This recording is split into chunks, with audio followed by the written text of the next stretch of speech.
Hello, and welcome to my inaugural and probably only podcast, but that's okay. My name is Ward Westray, and I'm a member of the Stevenson Center, Illinois State. And I'm a member of the Applied Community and Economic Development, or ACED, program. The Stevenson Center at Illinois State University promotes community and economic development in the United States and abroad.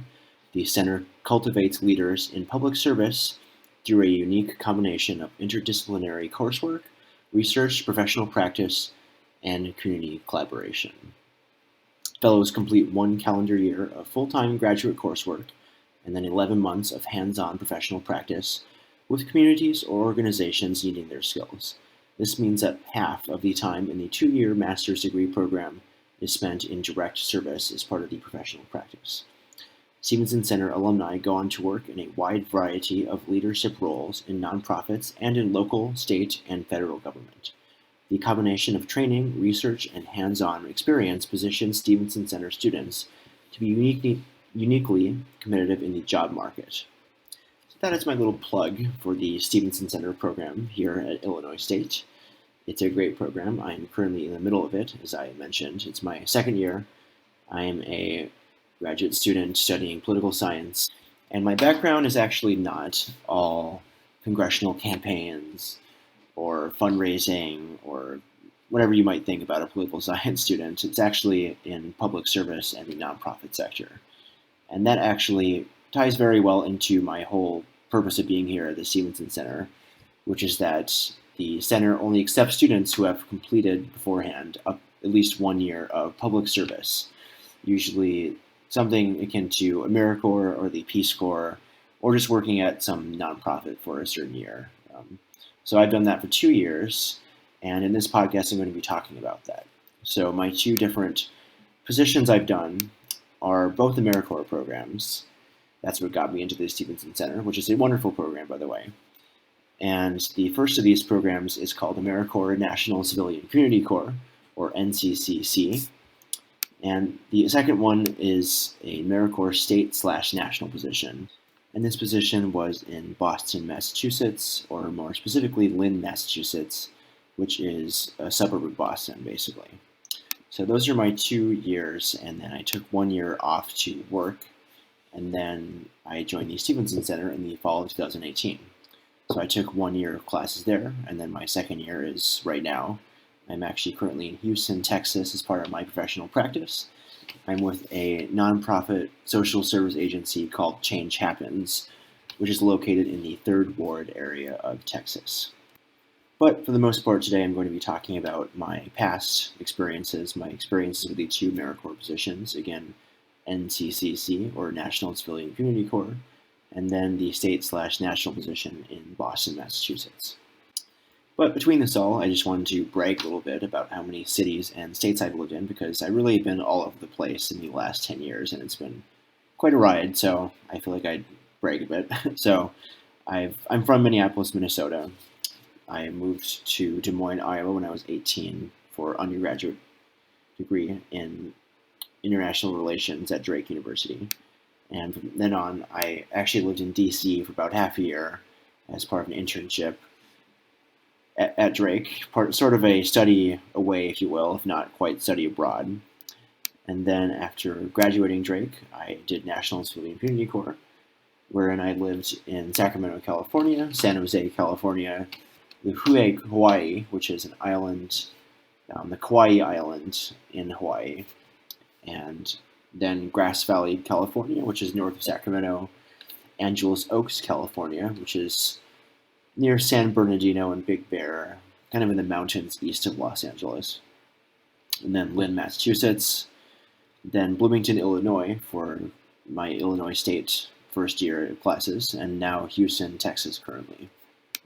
So I've done and seen quite a lot over the years, and hopefully I'll come back to Minneapolis at some point in the future, but for now I'm in the thick of it. And all of this, though, all my experiences really since graduating college have been oriented around public service and service to others, and that's the whole tenet of the AmeriCorps programs, and that's the whole tenet of the Illinois State Stevenson Center program as well. So it's a great fit for me. I'm really happy I'm here. And I think my AmeriCorps experiences, both of them through good and bad, set me up very well for the grit and the determination that's needed for life in public service and community development, which is what the Stevenson Center tries to foster in their students.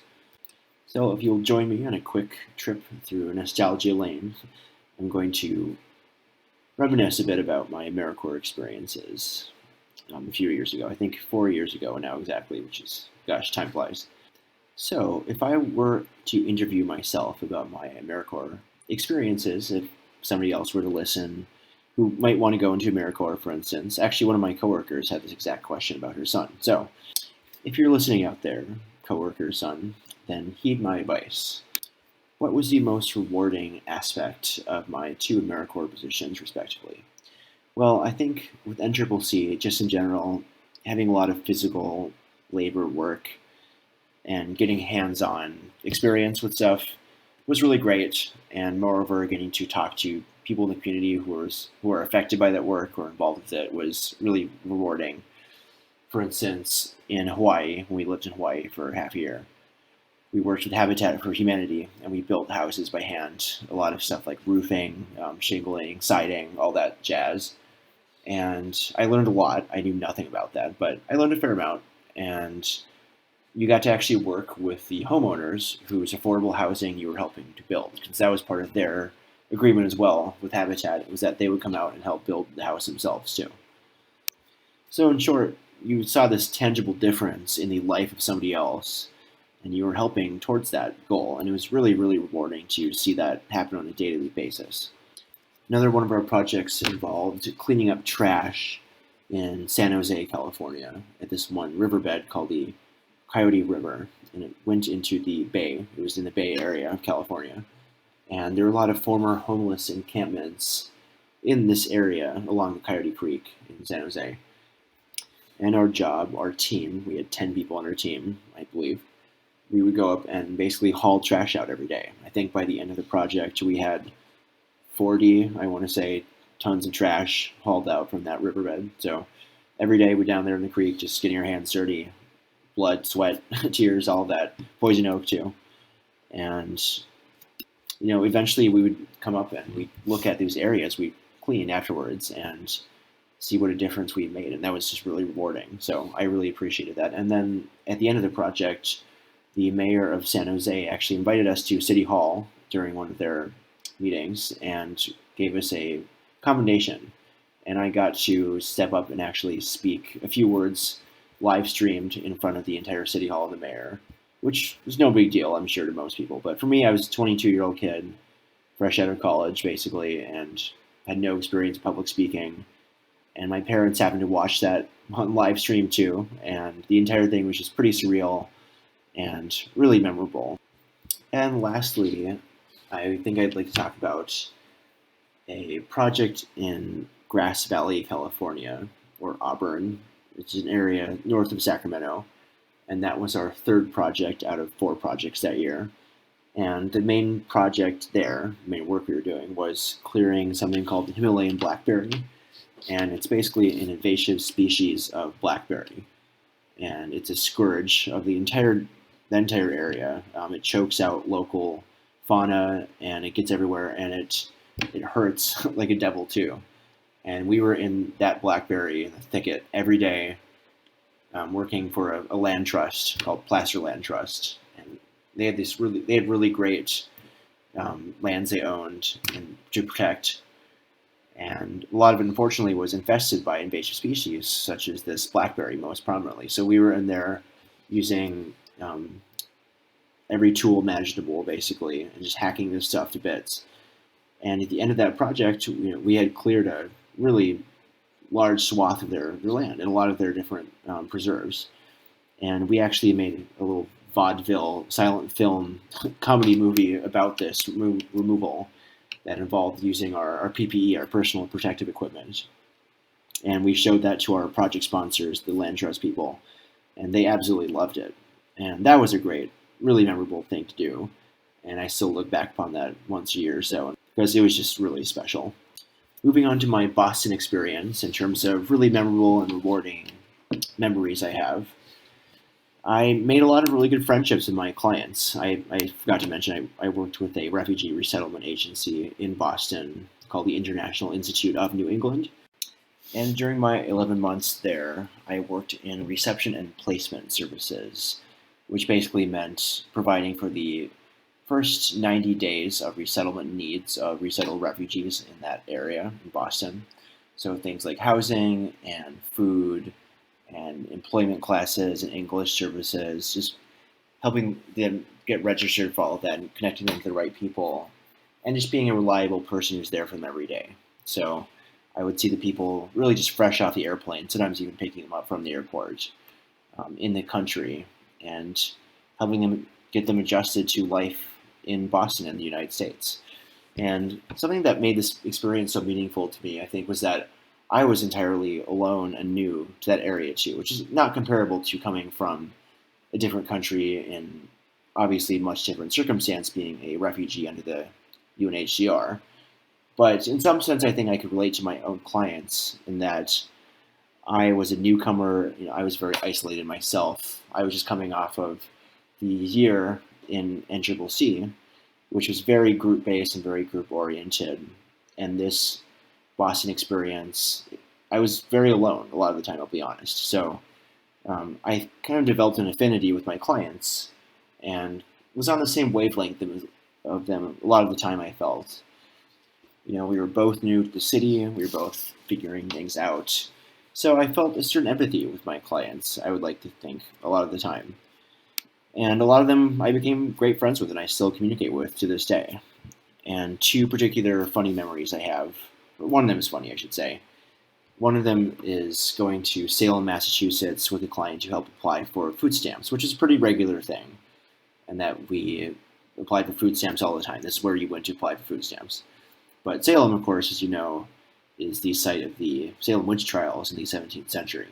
But my clients, who, I didn't expect them to know this facet of American history, I told them this fact. I told one of them, I was actually translating from in French, and I told him that there'd be witches in this town. And this guy freaked out. He was, oh my gosh, are the witches still here? Where are they? Show me the witches.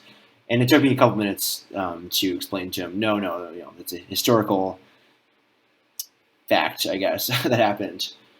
And there are no longer any witches residing in Salem at this point. So I just found that funny. And secondly, on a more heartfelt note, towards the end of my time there, a couple of my clients who I've seen, I met them the very first week I was there, actually, so in September of 2016, and I was about to leave, and they invited me over for dinner, and they just had me there, and they cooked so well, and I just had some really great conversations with them, and had a meeting with them as more of a friend and no longer as much of a case manager like I was before. And that, I felt, really marked a transition in our relationship from client case manager to just equals to friends, which I'd always wanted us to become in the first place. But when you're somebody's case manager, you have to set boundaries at the same time. But nowadays we're really great friends, and they're still doing well. They still live in Boston. All three of those guys. I'm really proud of them. And that was just a few of my clients in that case, but every one of my clients, to a T, I was very deeply involved with their lives, and they with mine during that time there. And it was just a very special connection. So I did not have that sense of group camaraderie and getting your hands dirty like I did in NCCC the year beforehand, but my experience in Boston was very unique, and it came at a very interesting political time too, I should say. And that basically formed my career. I'm still aiming to return to the world of refugee resettlement in the future. And the year after I left Boston, I actually worked for another resettlement agency in Minneapolis, St. Paul, where I'm from originally, for a brief time. So I think NCCC was really the foundational experience of my life in terms of directing me towards a life of service to others. And the subsequent year in Boston, solidified what exactly I wanted to do with that, how exactly I wanted to help people, and one way in which you could do that. And I got to practice my French and Arabic to boot, which is really fun on a daily basis. So I think that's all the time I have for now, but I hope this inspired you a little bit to join AmeriCorps if you are able to or want to, or just to research more about it, or look at other opportunities too. There's always the Peace Corps and Senior Corps. Look up the Corporation for National and Community Service if you want more information about that, because they have a lot of great programs out there. And also look up the Illinois State Stevenson Center for Applied Community and Economic Development as well. Well, thanks so much for listening, and I'll see you in the next one. Bye.